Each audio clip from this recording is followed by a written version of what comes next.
So I'll just do a quick little introduction. My own name is Monica Mullins and I work with the Climate Ambassador Programme, and I'm delighted to be joined by Joanne and Sarah this evening.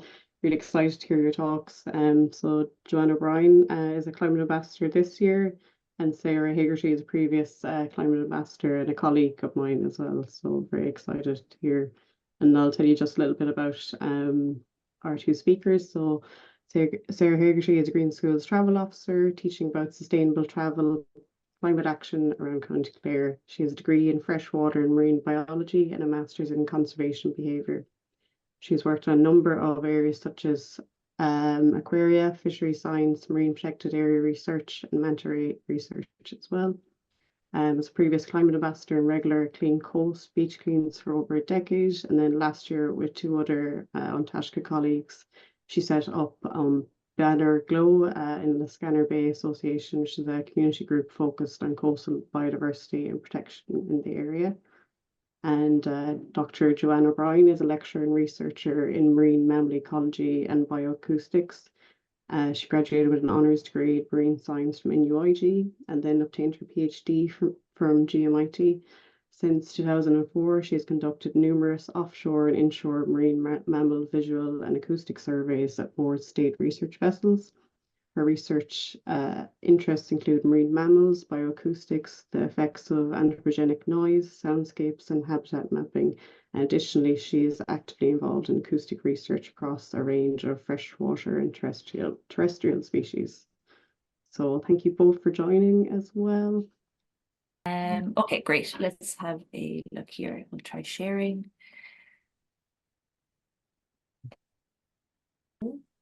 Okay, how about now? Oh, excellent. Okay, so that worked. Okay, hello everybody, welcome.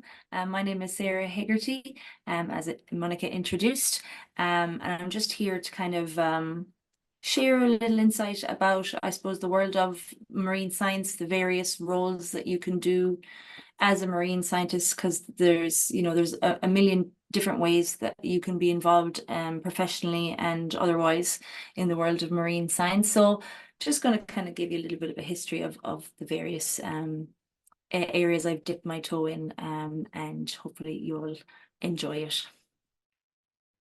Now, so I currently work as a Green Schools Travel Officer, and I'm based in County Clare.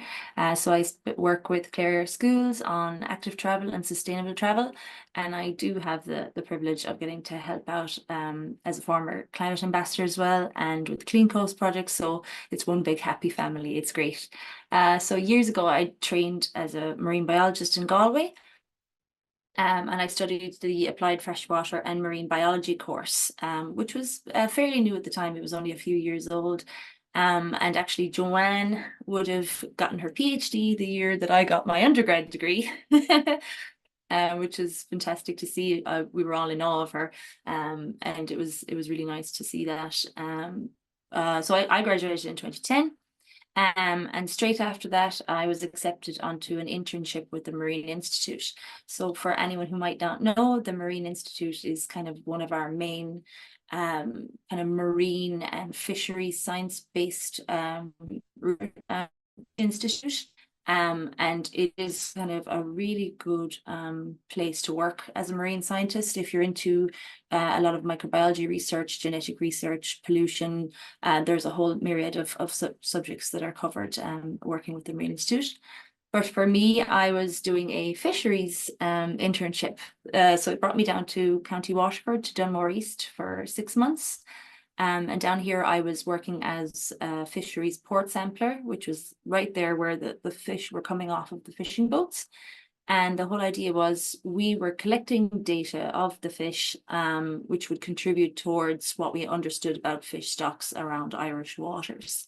This was really, really interesting work, very smelly, because a lot of the fish would come into us, the fresh fish that would go on to market, or sometimes boxes of discards and bycatch as well. So either they came in fresh, but more often than not, we kind of stored them frozen until we were ready to sample them, and then we defrost them, and the smell was quite something. So it's definitely not for the faint-hearted, but it was a great way to understand kind of what kind of fish were really popular on the market, what we were actually eating and exporting as a country, and also all of the amazing invertebrates that you would find at the bottom of the sea as well.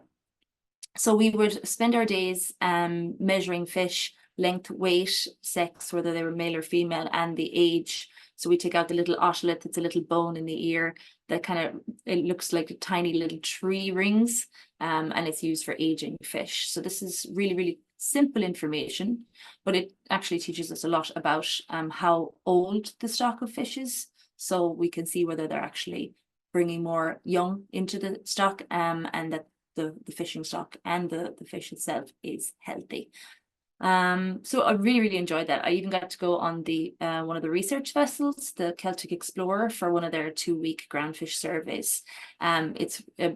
We have such an amazing fleet of research vessels here in Ireland, and I would take any chance to go on them for sure. And it's great to work with other marine biologists on those surveys as well.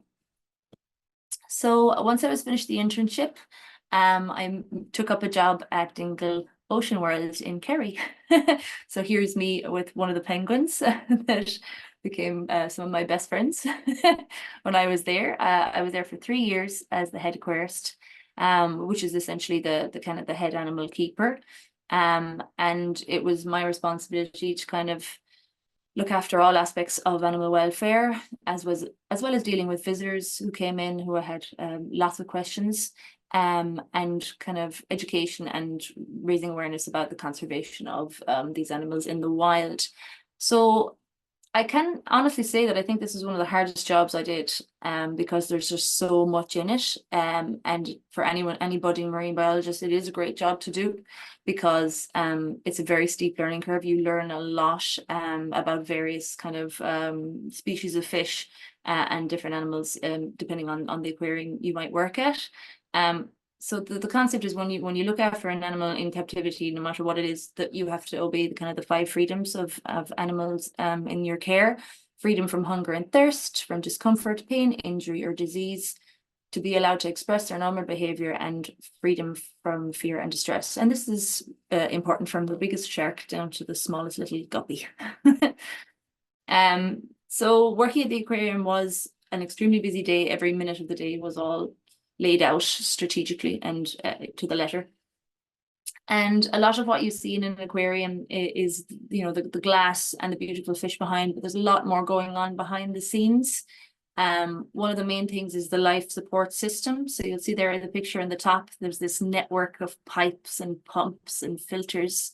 And it's actually a very noisy place as well, because it operates 24/7, 7 days a week. So aquariums have a big energy consumption. They use a lot of power, especially if you have tropical tanks, which require heating round the clock as well.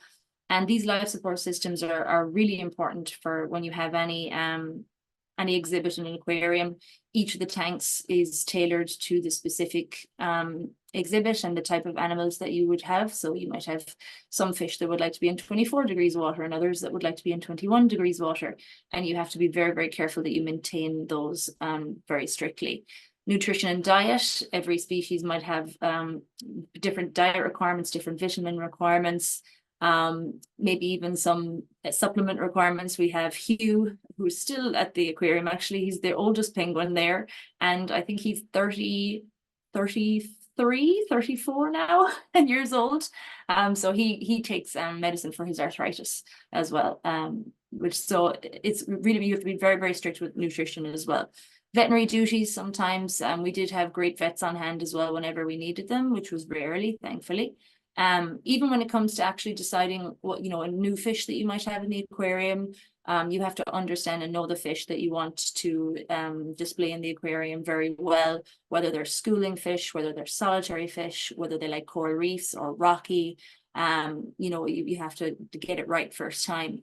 And then the paperwork and the cleaning are some things that people don't realize how much of it is, but you are cleaning day in, day out, all the time, and you go home smelling like penguin poop and nobody really wants to be around you. But it's an incredible job, and I'd recommend it for any marine biologist starting out, if they have an opportunity to get some work experience in that area. And you might even get to dress up in a penguin costume too. So I took a break. After 3 years, I took a break and did a bit of traveling, as you do in your 20s. And I came back and I actually started teaching surfing for a few years because that was one of my other passions. But I really missed kind of working with marine and I found that actually people I was meeting were really interested in and wanted to know more about it. And a few of us set up various community groups in Dingle and Kerry, where I was at the time. Plastic free Dingle was a big one. We spent a lot of time engaging with the community and seeing what their concerns were about, like marine pollution.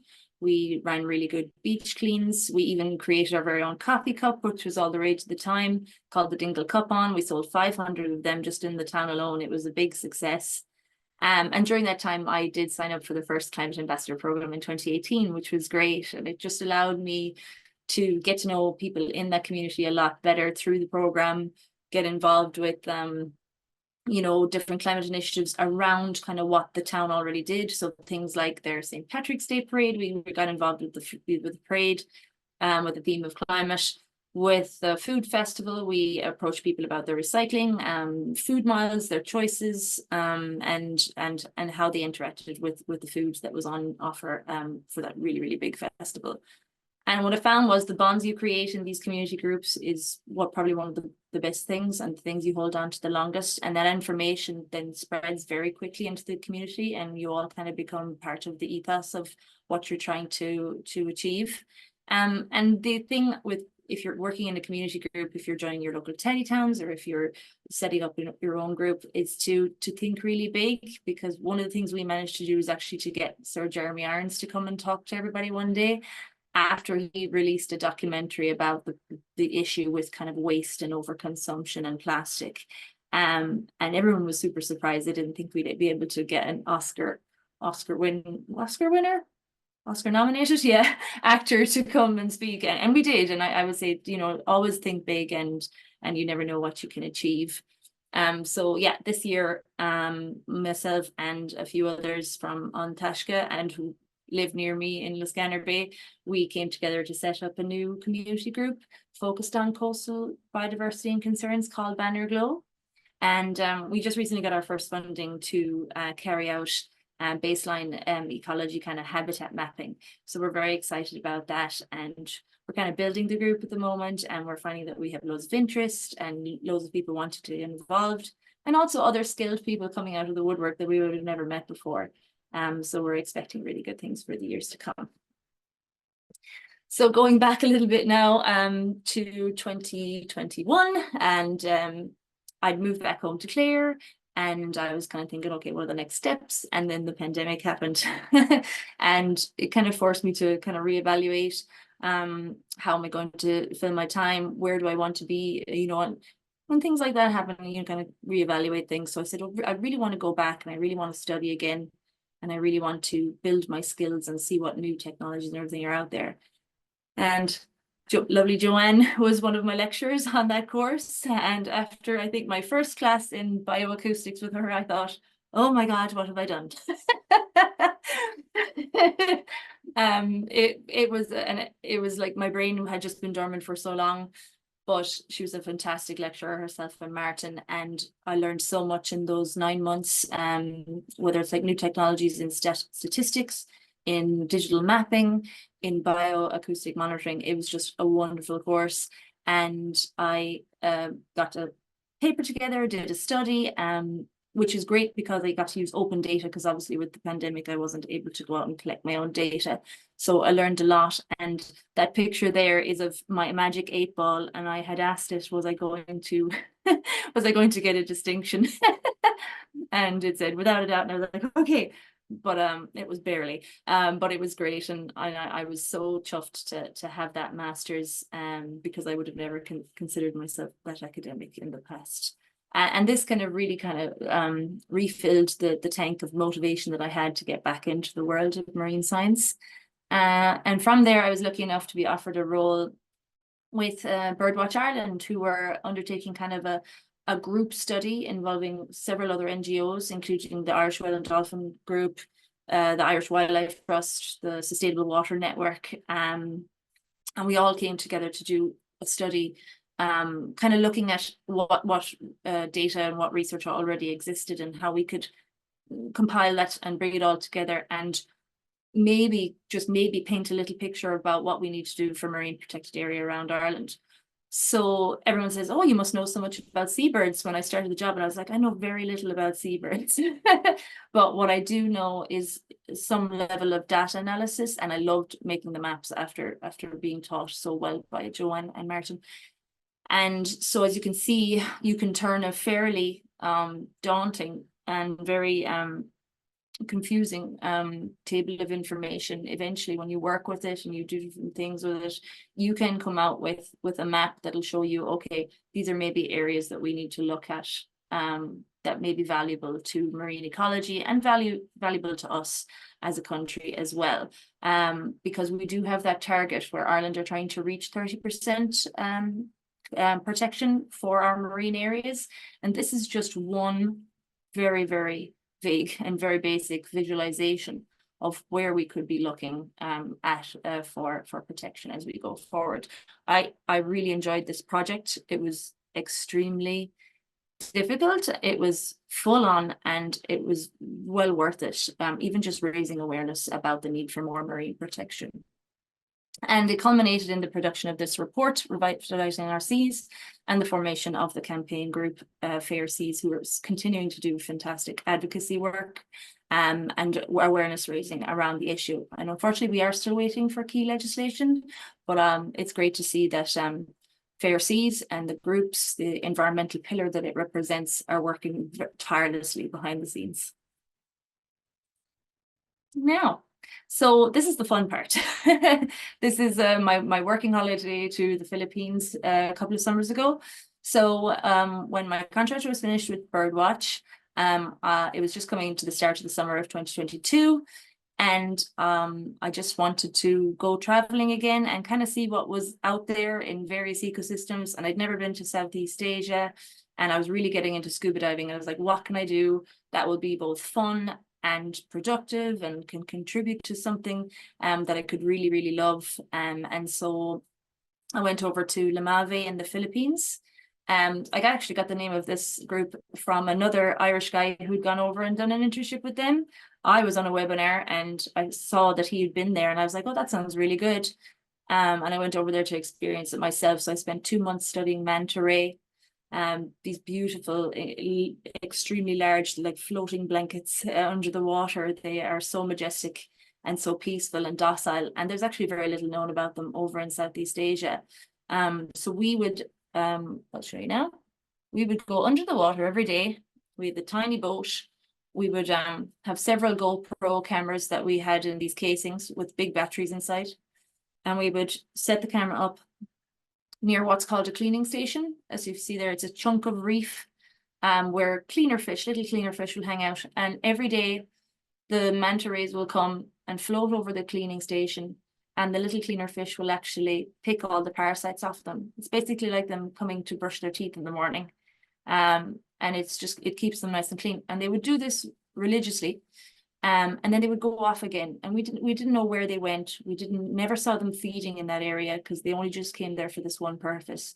We never saw any young, so still there's a lot to know about them. Where do they feed? Where do they go to nurse their young? So it's really, really interesting being part of such an early stage of kind of the gathering of knowledge in this area. And you see in the picture below there's Arthur the dog, very important on every research boat to have your mascot. And this is essentially what we were looking at. The camera would take a photo every 5 seconds, and we had to filter through thousands upon thousands of photos every day. So whenever we weren't in the water, we were sitting at the computer. So with the amazing fun diving part of marine science, there's always the fairly monotonous computer work behind the scenes as well. And if you see there, the manta rays, there's these spots underneath. So these are unique identifying marks to every manta. And you basically, you build up a catalogue of the mantas you see. And we found that the same, maybe 10 or 12 rays over the course of the summer would come and visit the area. So they were very consistent in their groups as well. So it was really good. And you'll see there's another fish just sitting in front of the camera there, also looking at the manta. So I really like this photo. And each of the mantas are coded with a serial code. And I think this one was number 89, if I remember correctly. But we built a very kind of close affinity with several of these rays, you know, when you recognize the same ones every time they come back time and time again. So it was a wonderful experience. And diving in 30-degree water wasn't bad either. A very, very different ecosystem to diving in Ireland. Beautiful in a different way, but we've just as beautiful, rich ecosystems here as well. But if anyone ever wants to know any more information about that organization, you can just reach out, no problem. So I really do feel that marine conservation is for everyone. Yes, there are aspects of the science that you know, are very difficult unless you have the equipment and the technology and the facilities for it. So there are some kind of jobs that maybe expert researchers, you know, where they really, really focus on that area. Could be something like genetics, microbiology, more of the oceanography side of things, climate and chemistry, actually studying the ocean itself and how healthy it is. And then human activities. So knowing what we know nowadays about how technology is going, fisheries science, even things like deep sea mining and acoustic monitoring, and everything from as we look forward to a future where there's probably going to be a lot more renewable energy systems out in our oceans as well. So we need to make sure that they are studied and planned properly. Citizen science is so valuable, and let's say, for example, now the Irish Whale and Dolphin Group, they have been using citizen science for years. They have been really good at bringing people in for their whale watching days, and they really hold a lot of value in their citizen science. And we've never been in a better position for people to contribute to citizen science. So I would say, if you have any interest, if you consider yourself an amateur naturalist, that your knowledge is valuable, your skills are valuable, and they can be built up as well.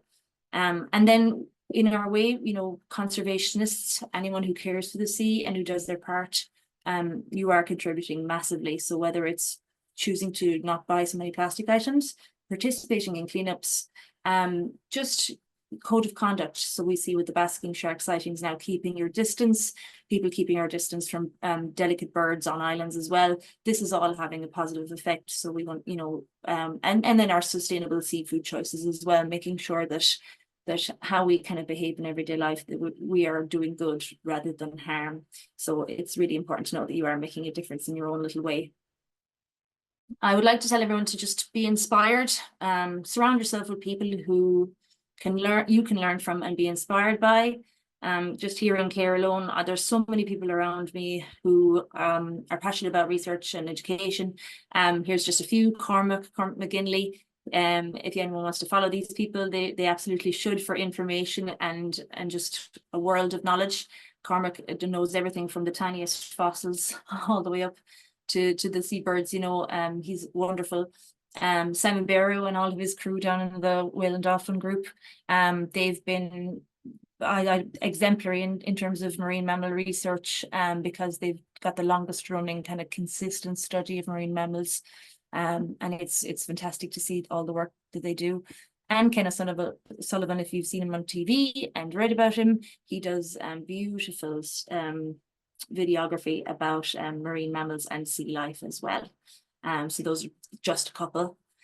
And then, of course, to get out there. The best way to celebrate the ocean is to just spend time in it. The best way to learn about it is just to kind of to expose yourself to it, to go to the rock pools, and to spend time swimming, to just enjoy it any way you can. And it's always going to be a positive and enriching experience. So yeah, if you have any questions, this is 10-year-old me at the rock pools in Doolin when I was a kid. Thanks so much. That was amazing. Thanks so much, Sarah.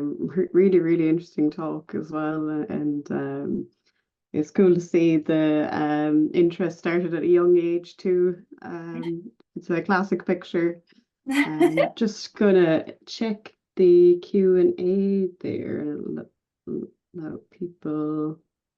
And if anyone wants to ask a question, just feel free to unmute yourselves there, or you can pop one in the Q&A tab, whichever you're feeling like. Give it a second to there.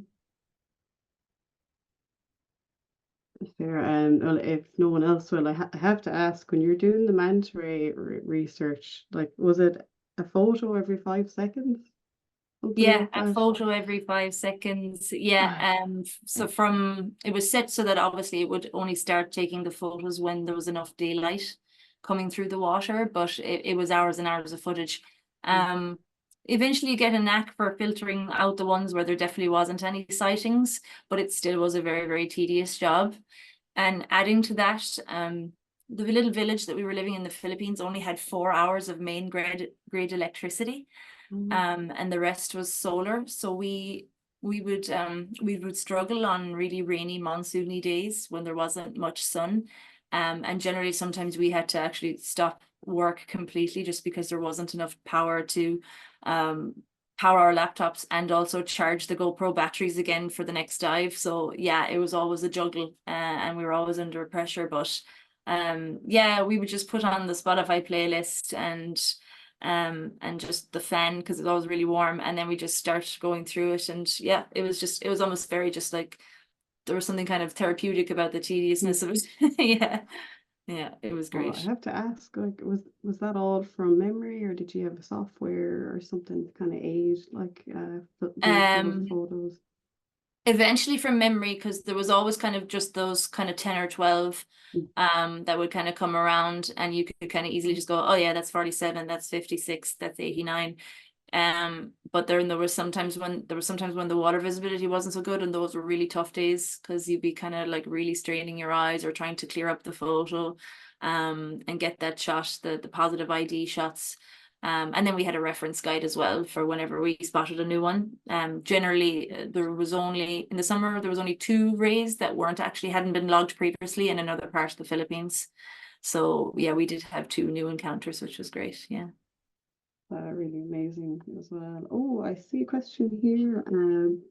How to push for better water quality reporting and monitoring?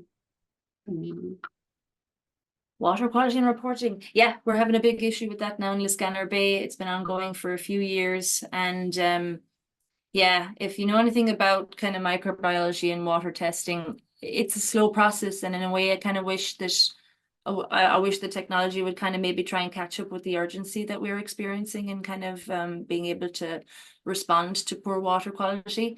Because currently we have to kind of wait for kind of the microbiology labs to process samples and to kind of detect those various E. coli's and bacteria that are cropping up, unfortunately, more and more along the coast. But having spent very little time actually, working or studying that, only from my limited experience in college, I'm sure that the water quality people test as quick as they can. But I think it'd be nice, it'd be nice if there was like a dipstick test or something like that could just be really, really instant. So yeah, but I don't know. Joanne, would you know anything about water quality testing? Not a whole lot, really. Yeah, Well, like for myself personally. I suppose it's kind of watching as well what's happening in the surrounding environments, because there are catchments that are, leading into these areas where the problems are arising. So maybe a more kind of holistic approach might be effective. Yeah, because what we're learning more and more, I suppose, about the human impact of just literally increased populations by the coast. 40% of people have always lived by the coast, but the general density of human development and also time spent on the coast, especially in my area, when you have a lot of influx for the summer period. And then intensive farming kind of remaining in the area as well. So it's kind of like it's a twofold issue. So I definitely do kind of feel like it's something that can't be really put on the back burner for much longer. Yeah. And unfortunately, we do have a wait for adequate wastewater treatment, which is a real shame as well, that kind of the urgency is not being met with kind of action. Yeah.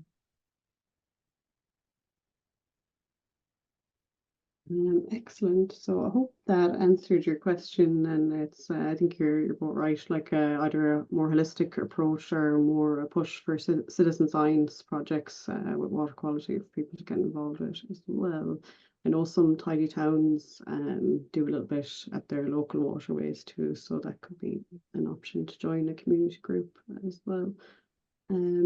So if there's no other questions, unless Thanks, anyone wants, we might I don't move know if you on. can hear Oh, me. Sean, hello. Yeah, yes, sorry. Yeah, I wasn't sure with the mute. I was just wondering, not to be holding you, in terms of citizen science and doing possibly as a citizen doing surveys yourself on the beach. How would you know if you're repeating what's been done in official studies by bodies already? So, Well, yeah. the duplication of data is, I mean, it's a risk, but I guess it depends. So if you were contributing citizen science, let's say by the coast, if you were looking at sponges on the coast, like Stabularia or something like that, obviously that's something that doesn't spread or move very much. So there would already be a certain amount of habitat mapping done for that. So you could go on to something, let's say that the National Biodiversity Data Centre, and you can actually check probably before you log that there is a record of it on the map already there. So that might inform your decision.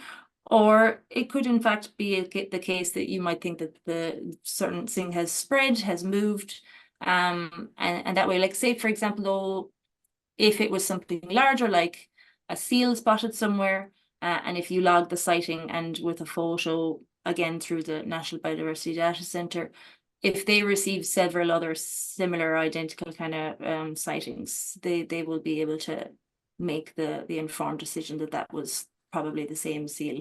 And they're very thorough, actually. I submitted a sighting of a stoat near my house there a little while back. And they did email me back to actually ask for more identification to make sure that I was confident in my identification, and that they were confident that what I had seen was a stoat as well, because there's a specific survey.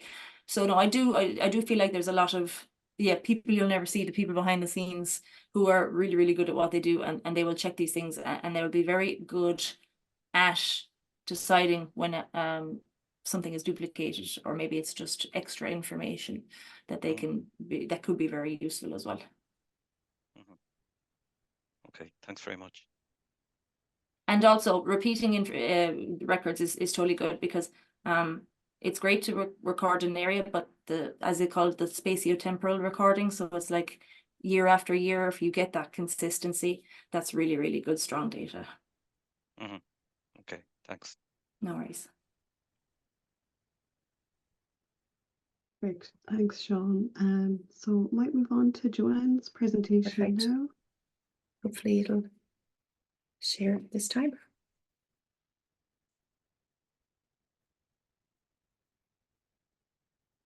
Lovely, perfect. It's working this time, yeah? Yeah, perfect, spot on. Okay, super. Okay, so thanks everyone for tuning in today for our webinar. So what I'm going to present on today is the work at the Marine and Freshwater Research Centre at the Atlantic Technological University in ATU. So research that I've been involved with for many years now, but I'm actually going to try and introduce you to different individuals as well who work within the bioacoustic research group at ATU. So as we celebrate World Oceans Day, I think it's kind of important that we look at what area we are reporting on when we're talking about Irish waters. So, you know, we've got an area that's almost 10 times or over 10 times the land mass of Ireland that we're looking at when we're looking at offshore waters. So when it comes for us monitoring marine mammals, it's quite a difficult task, because you know, some of these areas are very far from shore, so it takes a long time to get there on a vessel. It's very expensive. We're operating in very deep waters, so the equipment has to be very specialist. So we've got lots of challenges that are thrown at us when we're trying to monitor marine mammals in Irish waters. But one way we try to do this is through the use of acoustic monitoring. And acoustic monitoring that we're using ranges from, you know, very inshore waters all the way out to some of these very deep offshore areas. So when we are looking at the sound, where we're looking at what's happening within the oceans, anthropogenic effects are coming from man-made sources, and they are very problematic for some species of whales and dolphins, and for seals as well. But when we're trying to describe what's going on in our seas, we use something called soundscape analysis, or a soundscape, and we try to describe that. And what it does is it takes the contributions from each of 3 different sources. So the biophonic contribution is coming from all our biological sources, such as the fish and the whales and dolphins themselves. Then we look at geophony, and that's where we've got sources of sound in the marine environment coming from underwater earthquakes, or from rain and wind and so on. And then when we look at our anthropogenic sources, we can look at a whole range of different sources here. They could come from shipping, they can come from any types of construction activities, and a whole range of different types of vessels as well themselves. So, you know, it's a very varied contribution depending on where you're looking at. So sometimes we're looking at larger areas, and sometimes we're looking at smaller discrete areas, and every different area will have a different challenge. And that's what we try to do with our research, is to try and gather as much information as we can to try and deal with some of these effects. When we're looking at the effects of sound on marine mammals, we can have effects that could be, you know, on their behavior. So, you know, they hear something and they react to it, and, you know, that's over in a short period of time, or sometimes it could be very long term. It can disturb animals from an area, and if they're disturbed from an area and they're eliminated from an area, then that can have severe impacts, because if it's a very important area for where they're feeding, then if they're removed from that area, it's going to be obviously very problematic for them if they're not able to feed on or feed in an area that's holds an important food source for them. But things that we look at are these PTS and TTS, and this is where we look at the threshold shifts in their hearing. So if something, or we try to assess sounds and what effects they're going to have on the threshold shifts of their hearing. So for a permanent threshold shift, which is the PTS, it would mean that if they were exposed to a sound source, that they would be permanently deafened. So that's going to be in an extreme environment and an extreme situation. If that happens, those animals aren't going to be able to feed anymore, because they rely on sound in the marine environment to find their food, to stay in touch with their conspecifics. If you think about a mother and calf pair together, they're not going to be able to, you know, touch each other and hold on to each other like, you know, we would or other animals would. So sound to them is how they stay together. So it's extremely important that that active zone that they are communicating across isn't impeded or masked in any way. And then temporary threshold shift is when we have a temporary effect on the hearing of marine mammals.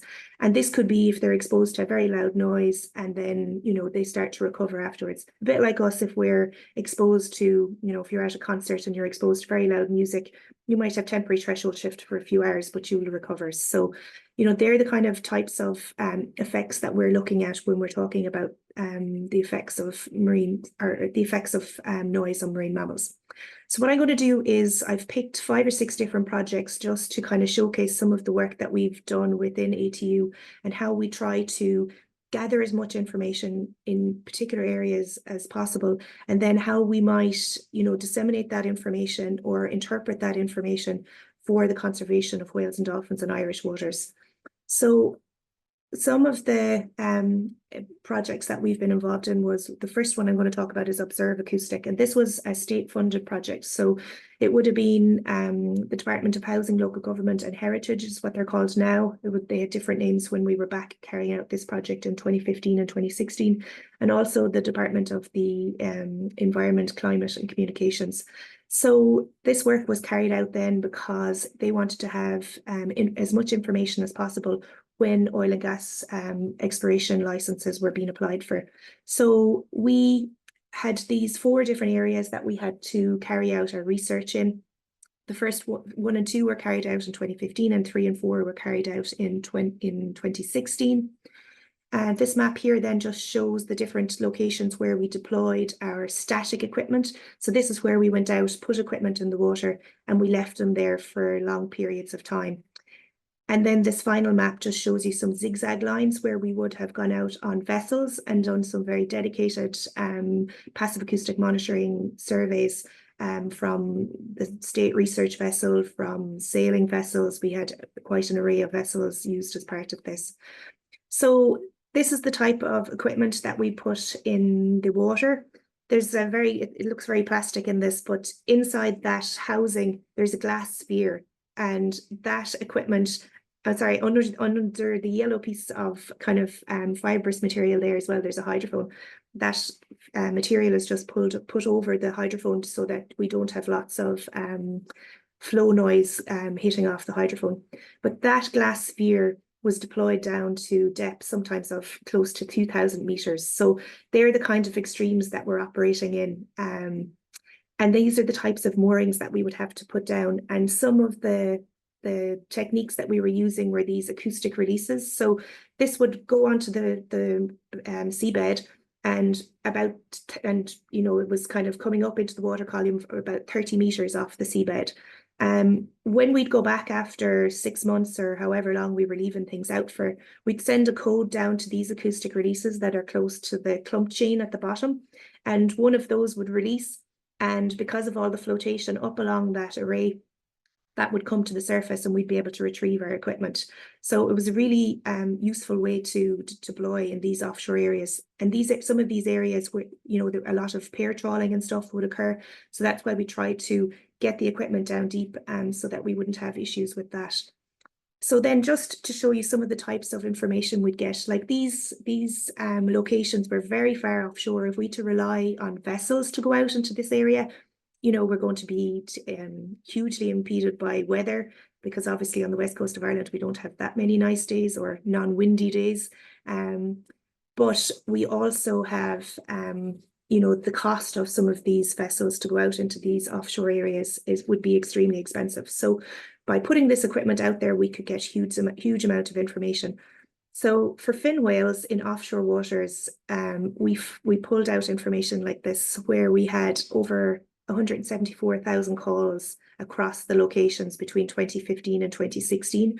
We were able to see that certain months were higher than others, and we were able to look at that seasonality, which is really important, because we have to be able to understand what animals are doing within a habitat across seasons, so that we are able to really understand how they're using it. And that way then we can give really important mitigation or advice for policy when we're looking at those longer term data sets.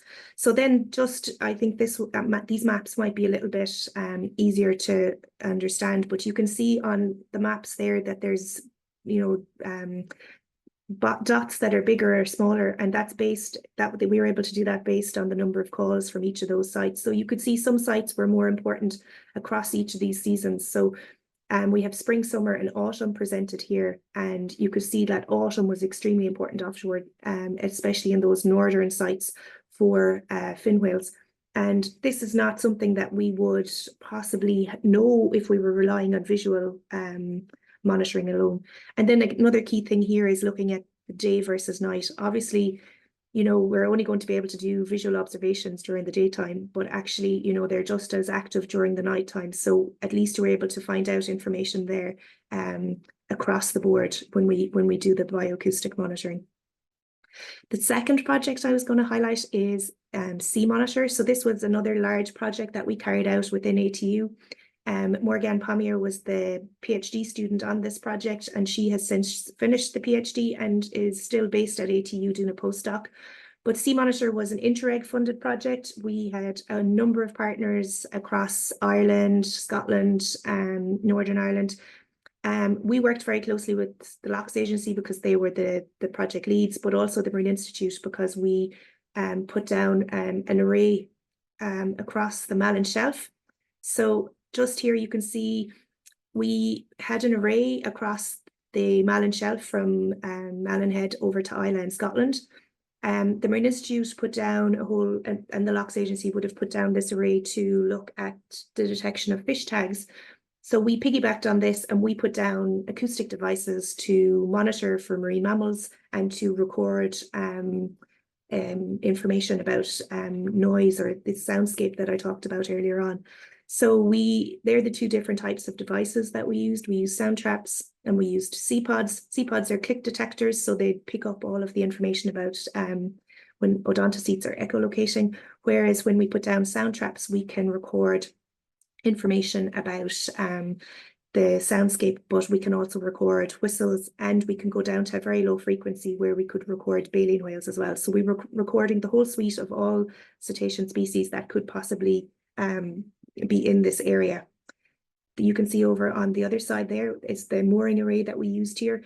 Obviously, we'd less of a challenge on this project because we were operating in shallower waters, so we didn't have those deep water challenges that we had on Observe.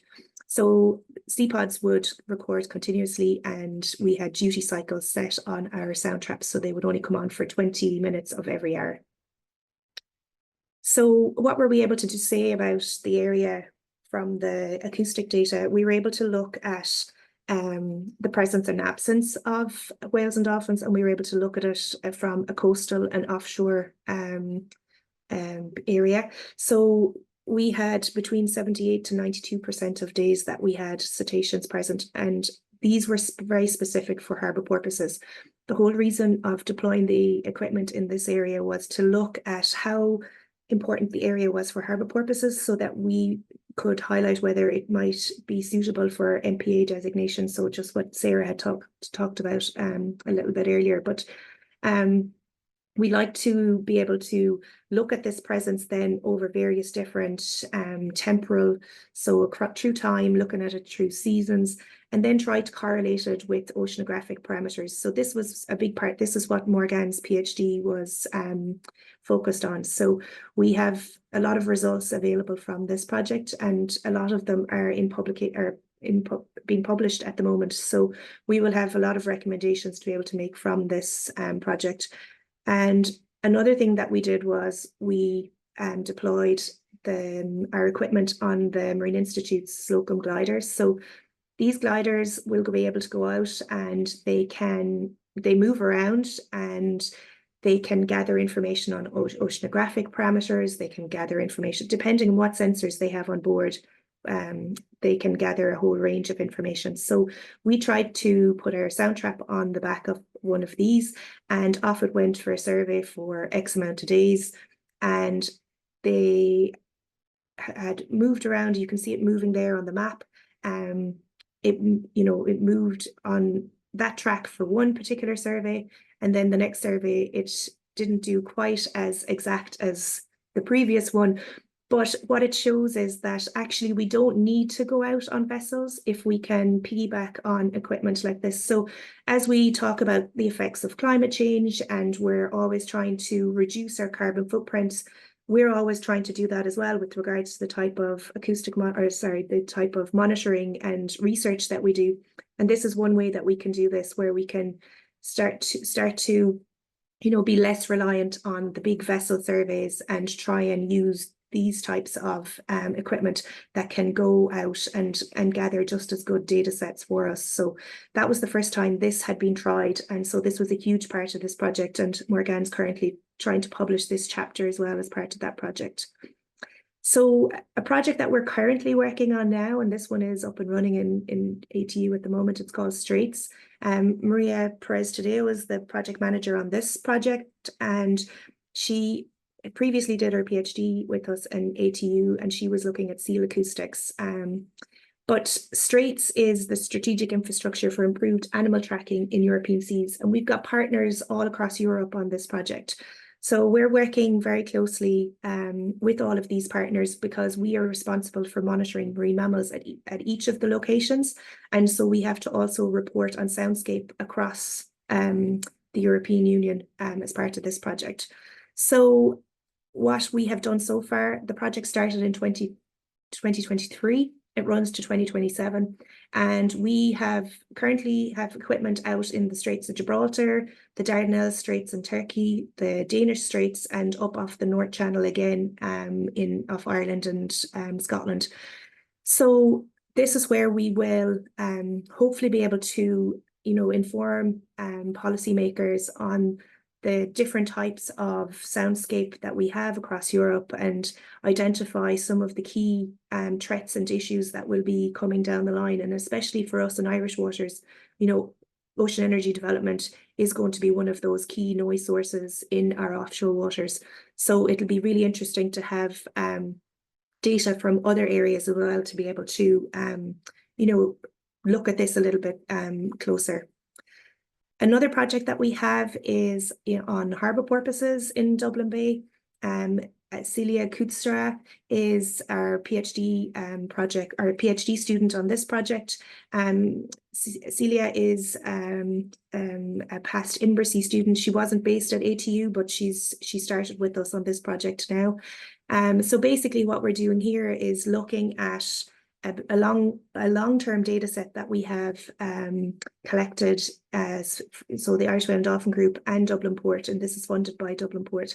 And so we have a whole range of data sets collected from this area, acoustic data sets again. So areas that would be where dumping takes place as part of their dredging campaign in Dublin Port. And this is really, this is within the SAC as well for harbour porpoises. So it's a really important project to be able to look at what some of these effects are on the porpoises in this area.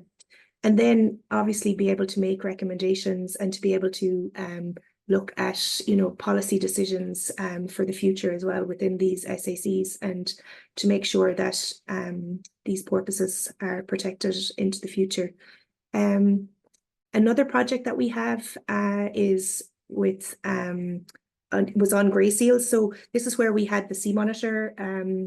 This is where we had the Sea Monitor data set, and we've taken it for a master's program, and we've looked at this a little bit further. So Giaita Pilar Pozo Galvan was our master's student who worked on this, and she looked at monitoring harbour and grey seals from this Sea Monitor data set.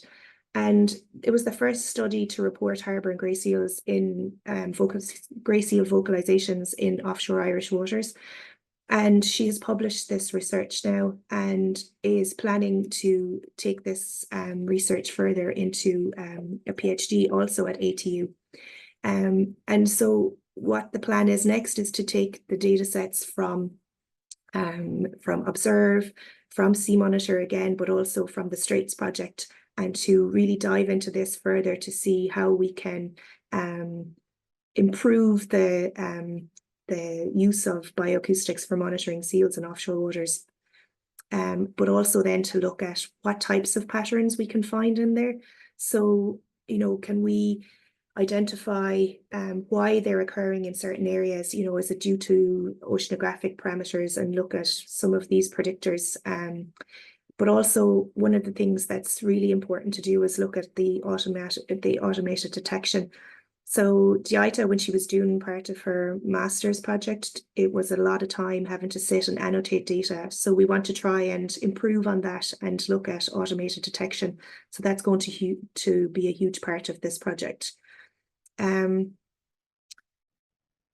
One other project, and I think this is a really important one to highlight. This is in collaboration with us in ATU, but the work is ongoing in a different area. So this is Margarita Rollum. Margarita worked with us on during her master's at ATU, but now she has moved on and she's doing a PhD in the University of the Azores. And she's working on an island here on São Miguel, and this is an area that has year-round whale watching, and obviously it's one of the most important areas for whales and dolphins. So it's a study looking at the effects of whale watching. So she is deploying acoustic equipment and making recordings of vessels with various different types of engines, with various different locations, with various different depths of water, and is trying to gather as much information as possible to try and mitigate against some of these effects, especially because the whale watching occurs year round in these areas. So this is going to be really important research, because obviously it's important in the Azores, but it's also going to be very important here, because as we've seen in recent times, you know, whale watching industries have really grown in Irish waters, and that's great for, you know, for tourism and for economic growth, but it's having huge impacts on the animals because we don't have a very good regulated whale watching program in Ireland. So it'll be very interesting to look at some of the results that we get during this project, and to try and incorporate some of those maybe here in Ireland, or at least be able to make some really good recommendations. So again, I guess then just to kind of at the end, you know, if we're trying to bring all of this together, what does our research do from ATU, and, you know, what are we trying to do when we gather these types of data sets? So we gather an awful lot of baseline information, and this baseline information is really important for environmental impact assessments. They can aid with decision making and trying to identify some very, you know, key areas that might not be used for, or might not be useful for developments, or areas that, you know, would be much more suitable. So that baseline information gives us a really good baseline, basically, to understand the information and where is important and where should really be, you know, protected. And then we can also, through some of this work, we're also able to assess and look at some of the effects of anthropogenic activities. So some of these developments and some of these areas are going to have much more stronger effects than others. So it's really important that we're able to make really informed decision based on you know, scientific research that's really carried out at a high level, so that we can make sure that there's you know, the decisions are made and the recommendations that we make are based on facts and, you know, really key high important information that's collected. Habitat protection is another thing that's we're always trying to contribute towards, and as Sarah highlighted earlier, this 30% by 2030 of MPA protection around Irish waters. So that's a key area, a key thing that we're trying to contribute towards as well, especially as we collect these big data sets that will give really good baseline data for that. The information that we collect as well, we want to be able to promote responsible whale watching and to identify, you know, threats that you know, can come from this type of industry. So it's really important that we're able to take information from elsewhere as well, and to, you know, make recommendations here, things like codes of conduct, and you know, it's really important that we are focusing on that as well. And then a lot of our research is also feeds into policy advice, and that's something that all of the researchers within the MFRC try to ensure that their research does. So that's a kind of very quick and fast introduction to what we do at ATU. So yeah, if there's any questions, I'm happy to answer them. Thanks so much, Joanne. Wow, it was really interesting. I was really surprised to hear as well. Over 170,000 fin whale calls was between the 2 years. I'm just going to check if there's any questions in the chat, but I'd be really curious to know, like, what would the next steps be, you know, with that project? Because obviously you had the sort of passive acoustic monitoring kind of along the shelf. Yeah. And did kind of anything come for that, you know, kind of marine protected areas, things like that? Yeah, so I guess you know, that project was state funded at the time. So it was to inform for oil and gas exploration. But obviously those data sets are going to be available now for any of this ORE developments. So I guess that's probably where that data is going to feed into now. But we would be very keen to repeat you know, this type of work, because when you carry out something once, you know, it's when you're, so we know what's there based on those 2015 or 2016 data sets, but how has that changed since then? We don't know. And so they would be definitely key areas that we would be very interested to go back and repeat to see, have things changed? And I think that's, you know, it's very important that when we do certain surveys in certain areas that we go back and repeat them again, because that's the only way that we're going to be able to monitor and identify change and then to be able to react. So yeah, it'd be very important to go out and repeat these surveys again, especially if there's going to be, if there's areas there that are under license for any types of developments.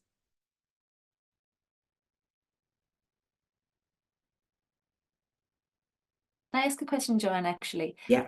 I've noticed that it's wonderful, the research that you're doing, but also it's so collaborative with other universities and with other kind of regions around Europe. It's just fantastic to see that, you know, the science is shared and the research is shared. Do you think that this actually strengthens the message you give then to the policymakers? Does it? Oh, yeah, totally. I think, like, you know, we can go out and do something, but if we only want to do it ourselves, it's going to be very restricted. You know, if we are open to collaboration, then we can all work very closely together. And, you know, I think that you can see that with the work that we did on the Sea Monitor project. You know, we were piggybacking on all of what other people did on that project. So, you know, between Malin and Isla, there was over 100 arrays went out, and we piggybacked on 5 of those to put our equipment out. The same thing with the glider. It's very expensive to put that kind of equipment in the water. So the more things that we can piggyback on, the more effective all of our research becomes, because we're always trying to have an ecosystem approach to research. It's not just that we go out and survey whales and dolphins, because that's not going to give us a huge amount of information unless we have that holistic approach coming, where we'll have information on the oceanographic parameters. We have information on, you know, the topography. We need to have a big data set there, and the more information that we can feed into these models that we do as part of the research, you know, a collaboration is extremely important. And then when we look at it across Europe, it's, you know, the Straits project that we have ongoing at the moment. It's a breath of fresh air, to be honest, to see that amount of collaborators on a project, and everybody's so open. They want our equipment to go on their sites because they can see the value of it. Because if noise has an impact, you know, noise is going to have an impact on fish. It's going to have an impact on invertebrates. It's going to have an impact on the marine mammals. So it's across the board. So that type of data set can actually inform not just on the marine mammals, but it's information for everybody. So it's really nice to see that they see the value in that, because then you're really, you know, you're not just out there for marine mammals, you're an important collaborator. And yeah, we all can kind of see how we can benefit from each other and help each other. And it's just, yeah, it's a really lovely project to be involved in. Yeah, amazing. Best of luck with it. Yeah, it's good. When you're talking about the automatic detection, is that going to be very similar to like Merlin ID, what Merlin ID does for the birds? Yes, something like that would be amazing. Yeah. So basically we have, you've seen some of the hard drives of data we have, Sarah. Like, it's just, there's libraries of data sets going back for years. And every time we do something with that, or if we want to do something with it in the future, unless we get this automated, you know, and accurate automation, it's really down to individuals having to annotate. And that is so, like, just like you were doing with your manta ray work, sitting there and going through images, or sitting there and looking through spectrograms, you know, trying to identify if there's a call there or not. And then you might do it for dolphins. So sometimes, like, a lot of the time, our research is focused on 1 or 2 species, and we'll do it for those. But then there's a whole other range of species that could be there as well, and we just haven't looked in those frequency bands. So there's huge challenges with bioacoustics because of the marine mammals echolocating, because they whistle, because they do different things depending on what they're doing, or what their environment is, and depending on what they're doing, the characteristics of those calls or echolocation clicks are very different, can be very different. So yeah, it's a big challenge. Now there's there's a lot of work underway with AI and looking at how we can use that for these automated detections. So I think we're going to be going into a time where this is definitely going to develop, and it's going to be exciting because it's going to give us a lot more opportunity to do more with the data.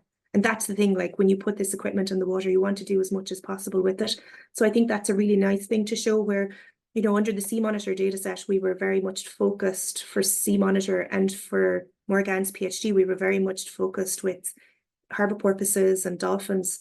But then we were able to, once we had collected that data set, we were able to take it and use it for a master's program. And then looking at what JITA did with it for seals, that's where the key, I think, lies into the future, where we're able to get the most possible out of those data sets that are collected, because it takes a lot to be able to collect them. Absolutely. Just checking, did anyone else have any questions there? Feel free to unmute as well, or pop them in the chat.